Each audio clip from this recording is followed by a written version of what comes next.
Bueno, la oposición ha perdido su tiempo los últimos 7 años, por eso las derrotas electorales, tratando de crear un México en donde hay una dictadura y que no se percibe en la vida real. O sea, viven en una realidad alterna en donde tratan de estas mentiras, calumnias, infundir miedo en la población para a través de eso ganar algunos votos el día de la elección y no les ha dado resultados. Dices, mayor presupuesto. ¿Hay mayor presupuesto para...? Sí, para el Poder Judicial, precisamente si le porque están también hay una realidad. A ver, es que esto está... Claudia Sheinbaum pidió que se recortaran 15,000 millones de pesos al Poder Judicial. Incluso dijo... Después de lo que se presentó. Sí, y dijo, es que los nuevos no pudieron recortar. Eso es lo que está en el ¿Pero qué dijo Claudia Sheinbaum? O sea, no seas mañoso. Responde a lo que dice Claudia Sheinbaum. Que se recortaran 15,000 millones. ¿Qué hizo la oposición cuando salió esto? Oigan, miren, le cortaban a Norma Piña y ahorita sí les dan recursos. Nosotros...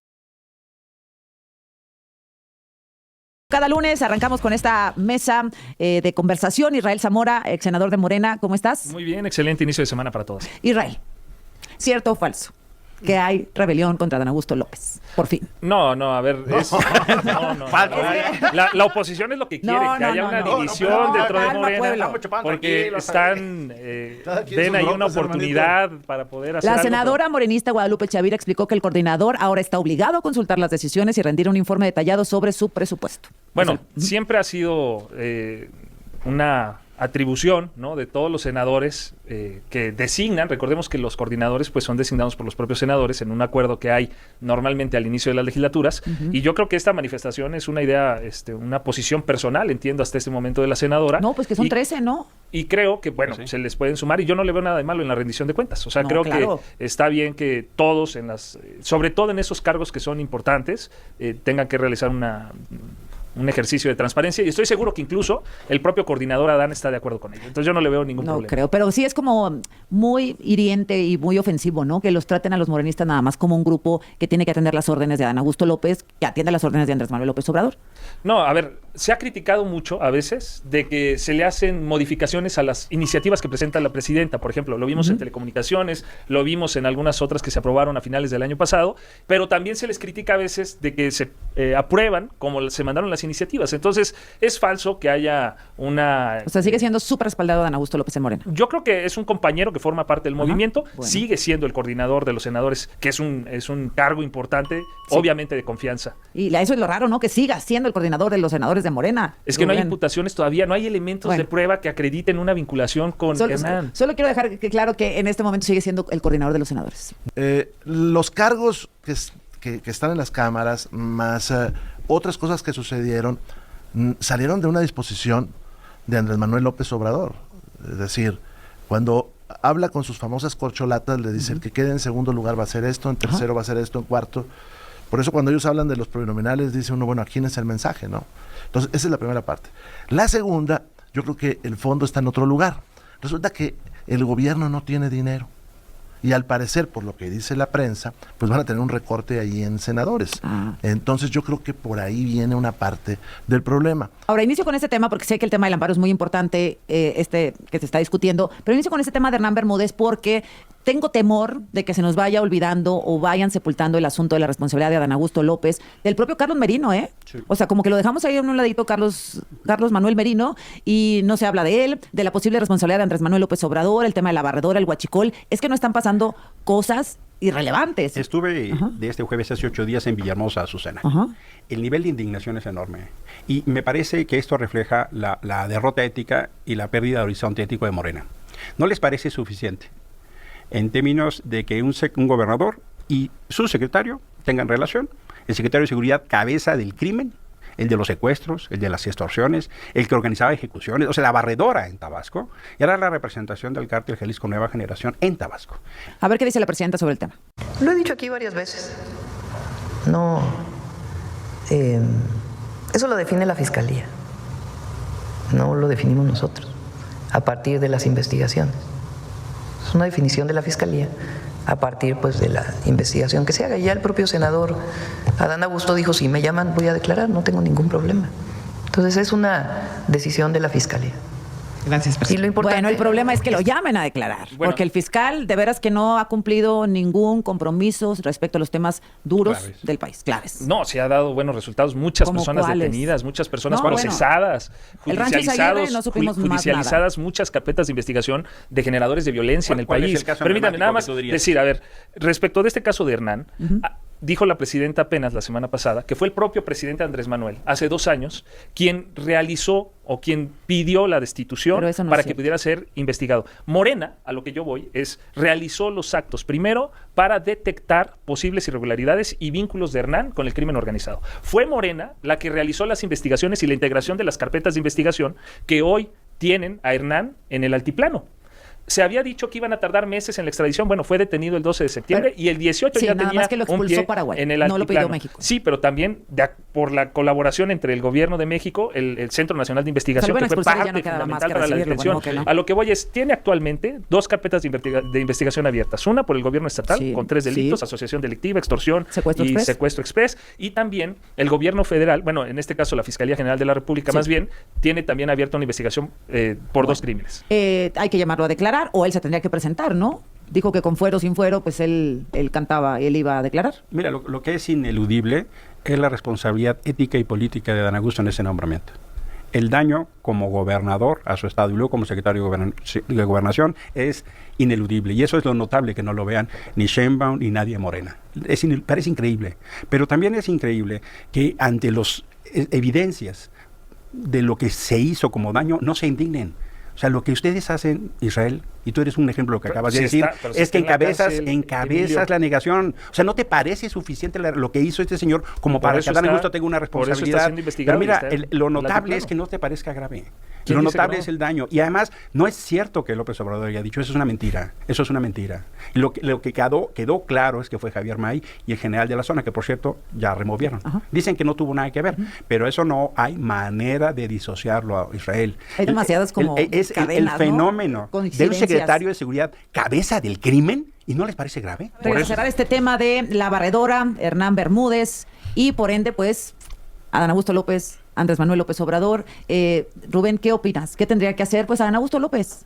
¿Por dónde tendría que ir? Yo iría un poquito más para atrás. Todo esto es producto de aquello que dijo López Obrador de abrazos no balazos, para empezar, porque todo esto se fue descomponiendo así, de no ponerle interés en combatir al crimen. Esa es la primera parte. La otra es que también dejan correr este tipo de asuntos para, por otra parte, que pasen sin problema mediático asuntos que son de alto calado. Sí. O sea, asuntos que van a cambiar la vida de todos nosotros. Por ejemplo, uno de ellos, el presupuesto. ¿Sí? O sea, el presupuesto va a ir por la esquinita, van a subir impuestos, van a poner aranceles, van a hacer recortes, y ahí va por un ladito, van a cobrar algunas cosas más. O el amparo. Sí, o el amparo que esta semana empieza, y que, por cierto, ¿por qué no quieren escuchar? Ya no hagan parlamentos abiertos porque es pura danza, pero escuchen a las academias, a jurídicas del UNAM, a la Barra Mexicana de Abogados, a la Comisión Nacional, a la Comisión de Derechos Humanos de la ONU. Hay una parte de los senadores que quería que hubiera un parlamento, pero Adán Augusto les ordenó que no. Sí, o sea, mira, yo en los parlamentos ya no tengo mucha confianza, pero cuando menos escuchen, porque sí es un paso hacia atrás en materia de derechos humanos. 2010-2011 fue una primavera de derechos humanos en este país. La modificación del artículo primero, que salió con los votos de todos los partidos, que nos reunimos en la Torre Azul, ya lleva gente del PRD, que hoy es Morena, del PRI, del PAN. Era del PAN ahí en este es el país que queremos, máxima protección de derechos humanos.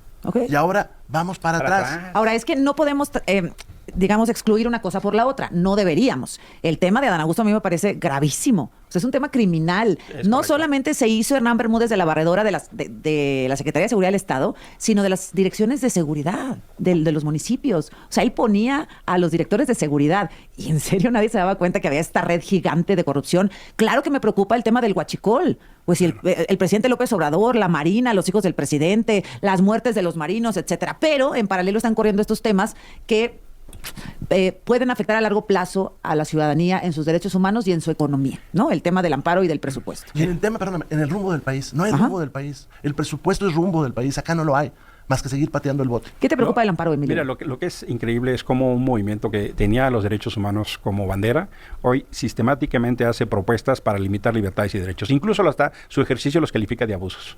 Este nuevo régimen, en su regresión, en su construcción autoritaria, se caracteriza por 10 pasos. Déjame ponerlo. Primero, mantener el gobierno como dé lugar, aunque sea un pacto criminal como el huachicol. Segundo, mayorías constitucionales, aunque sean espurias. Ya lo vimos. Tercero, controlar el Poder Judicial, aunque tengas que dar un golpe de Estado. Cuarto, limitar el amparo. Ya lo habían hecho y regresan por más para limitar el amparo. 5, imponer reformas impugnables. Ahora ya no puedes impugnar las reformas constitucionales. Sexto, no la transparencia. Séptimo, asalto a autónomos. Octavo, ataque a contrapesos sociales, prensa, intelectuales, sociedad civil y universidades. 9, alineación al poder militar. Y 10, anuncian una reforma electoral para, como sea, mantenerse en el poder.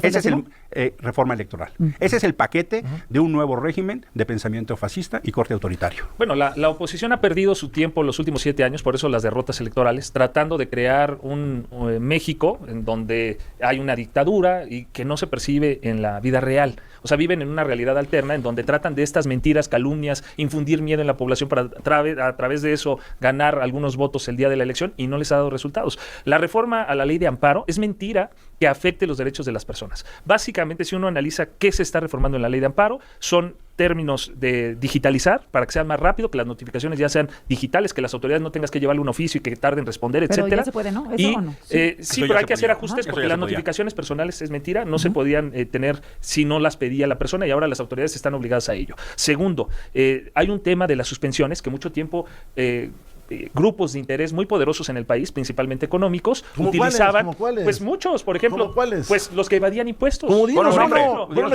hay una cantidad. A ver, un ejemplo de una persona que sigue. Pues hay varios, y ¿para qué personalizar? Hay varios, todos sabemos. Pero ¿cómo funcionaba la suspensión? No tienen el nombre, apellido. El nombre, no seas cobarde, hombre. No, pues por ejemplo, el caso, uno de los supuestos que se contempla, por ejemplo, es que ahora sí no se puedan interponer recursos nuevamente para impugnar una sentencia que causó ejecutoria, que quiere decir que ya se agotaron todos los recursos.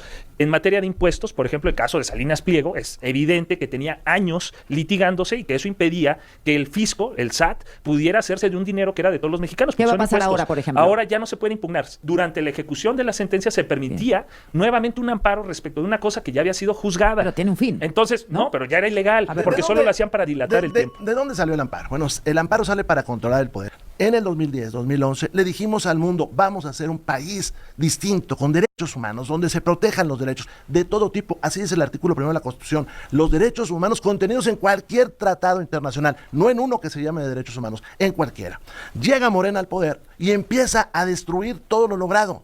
Respeten la ley, háganse cargo, que la Secretaría de Hacienda o el SAT abra bien sus procedimientos, no que viole la ley, porque para eso está el amparo, para defenderte ante la autoridad del Estado, ahora, no de otro partido, del Estado. Ahora, Emilio, sí, perdón que lo voy a preguntar así, porque creo que es desde el punto de vista de Morena, ¿sí protege el amparo hoy a los ciudadanos? Claro que sí. Comunes y corrientes. Mira, es un instrumento, no solo es el aporte de México a la jurisprudencia mundial, sino que tiene un sentido de detener desde los más pequeños hasta los más grandes abusos. Y es un instrumento es más, es el instrumento más eficaz de defensa de protección de los derechos humanos en este país. Cuando las comisiones de derechos humanos están arrodilladas y entregadas, solo queda el amparo. Israel, adelante con este tema de la ley de amparo, que evidentemente Rubén Moreira y Emilio Álvarez y Casa les parece que es una mala idea hacer esta reforma. En sus participaciones hablaron de las virtudes del amparo y esas virtudes siguen. El amparo sigue siendo procedente, cualquiera puede revisar la reforma, cualquiera puede leer la ley. Todo el poder, la suspensión sigue ahí.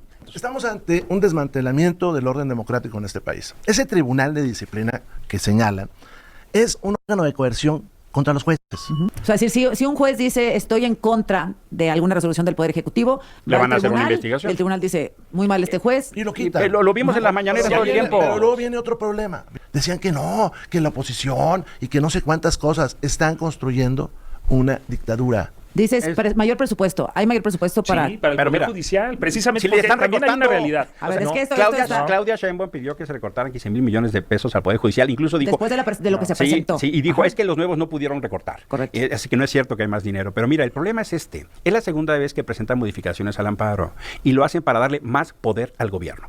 Por ejemplo, la UIF congela cuentas sin decisión de un juez. Y lo que empezaron a hacer es que una sociedad que quiere defender sus derechos y que le pide al gobierno que cumpla la ley, es lo que están quitando. ¿Y qué pasa? Por ejemplo, el gobierno destruyó el medio ambiente en el Tren Maya, no hizo las licitaciones, no hizo transparencia. Ahora, el gobierno no cumple la ley. Ahí no funciona el amparo, porque lo otorgaban, pero no lo respetaban, entonces... Ese es el problema, es un gobierno que no cumple la ley y ahora lo que quieren es quitar todas las barreras que detengan al gobierno. Por eso es tan grave lo que están haciendo. Están disminuyendo los efectos de la suspensión. Y lo que eso significa es que si hay un acto de autoridad, cualquiera que sea, que no te puedas entrar a tu casa, que te congelen tus cuentas, que no te den servicios médicos, que te expropien una empresa, todo eso, Israel, no lo vas a poder suspender hasta que termine el juicio. Y eso va a generar una destrucción de patrimonios enteros y familias enteras. Si tu empresa está en litigio y tus clientes te pierden la confianza y luego llegan 3 años después y te dicen, no, perdónenos. No me señales porque luego van a decir que tengo, ya sabes que Noroña. No, es para que tenga, es un No ejemplo. vaya a ser que se le antoje, pero no tengo empresa. Que me reinicien el minuto, pues ya ven 22. Sí, oye, qué bárbaro. Sí, aquí los hermanos Macana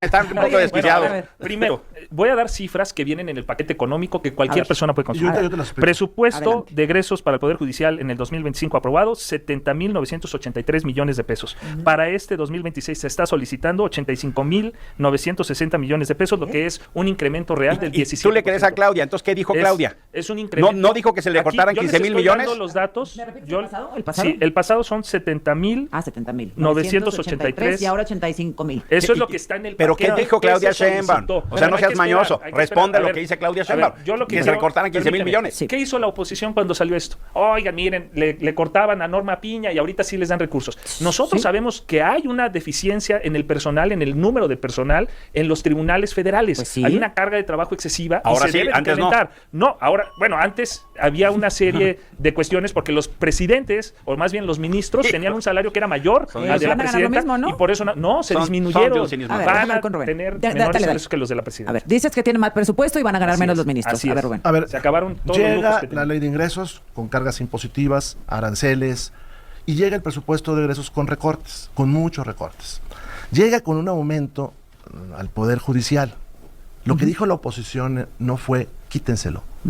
Lo que le dijeron a la presidenta es, usted dijo que esto iba a ser más barato. Eso fue lo que le dijeron. Por eso la Porque elección. durante los 6 años anteriores de López Obrador, estuvo recortando los presupuestos del Poder Judicial y estuvo haciendo una cosa terrible que poco se ve. Estuvo desmantelando el federalismo. Hay 2 billones de pesos, Azucena, al año que antes se desparramaban por todo el territorio nacional y hoy se concentran en las obras faraónicas o en los despilfarros de López Obrador. Por eso tú ves entidades como Nuevo León que aportan muchísimo y se les regresa muy poco. Por eso tú ves que la infraestructura carretera del país se acabó, que se acabaron los fondos metropolitanos, pueblos mágicos, muchas cosas. Porque este hombre jaló todo para sus caprichos. Bueno, yo quisiera ver a Morena que vote eso.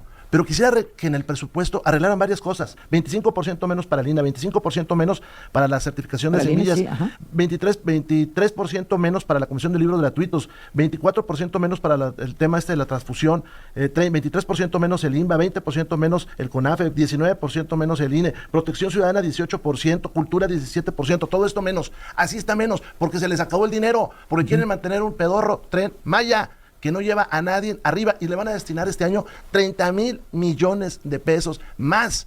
Dijeron que iba a costar 150,000 millones. Va en 550,000 y ahí van otros 30,000. ¿De dónde? De todo esto. Y al Poder Judicial lo están Mira, ahorcando. el problema, ahorita escuchamos un buen ejemplo de cómo son una narrativa hipócrita. Lo que reconocen ahorita no lo reconocían cuando Norma Piña, porque todo lo politizan. Cuando no controlan, atacan. Ustedes no creen en la división de poderes, ustedes no creen en la democracia, ustedes no creen en el ejercicio del poder colectivo, solo creen en su proyecto y la concentración de poder. Ese es el problema de Morena. Y incluso lo que están generando es una regresión en la noción que tenemos de la democracia cuyos centros son los derechos humanos. Disminuir el amparo es propio de gobiernos fascistas y autoritarios. Disminuir las libertades es propia de gobiernos que no creen en los derechos humanos. Pero los derechos humanos no son aquellos donde el gobernante está de acuerdo. La única función del gobernante es garantizar su ejercicio. Y desde López Obrador, ustedes han adoptado la moda de que solo garantizan aquello de lo que están de acuerdo. Y lo que no están de acuerdo, lo demuelen. Rubén, cerrar, por favor. ¿Ya nos vamos? Ya. Hombre, ya me estaba Tenemos como encariñando 40 aquí. Adelante. Lo del amparo, lo del Poder Judicial, es la destrucción de las libertades. Tal vez alguien piense que poca gente accede al amparo. Hay muchísima gente que accede al amparo. Muchísima, todos los días. En temas penales, laborales, familiares, civiles, todos los días. Pero también hay grandes temas de este país que ustedes están tratando de ajustar, que ustedes están tratando de que no se planteen. Durante décadas se dijo que solamente podías ir al amparo si se te violaba un derecho subjetivo, es decir, directamente a ti. Si tú vives en Cancún y ves que se está destruyendo la selva, ya no vas a poder presentar un amparo. Si tú vives en una ciudad y ves que no están haciendo el colector que requieren, ya no puedes presentar un amparo. Eso es lo que ellos quieren, porque son unos dictadores en ciernes, y ya lo veremos. A ver, qué lástima que el PRI se haya dado cuenta de cómo se maneja el presupuesto, porque hay que decir que cuando gobernaba Peña Nieto, presidencia tenía más del doble de lo que utilizó después el presidente Andrés Manuel para la presidencia. Ahora, para poner el ejemplo, Pues en es el que con PEF, el huachicol. permítanme, en el Con eso era paquete necesario tener económico, presupuesto. la que pone el ejemplo es la presidenta Claudia, reduciéndose 6% de lo que actualmente tenía para el año 2026. El amparo va a seguir, las suspensiones se siguen otorgando, lo que se hace es que ahora el pueblo mexicano también, el interés social, el interés colectivo esté sobre el interés particular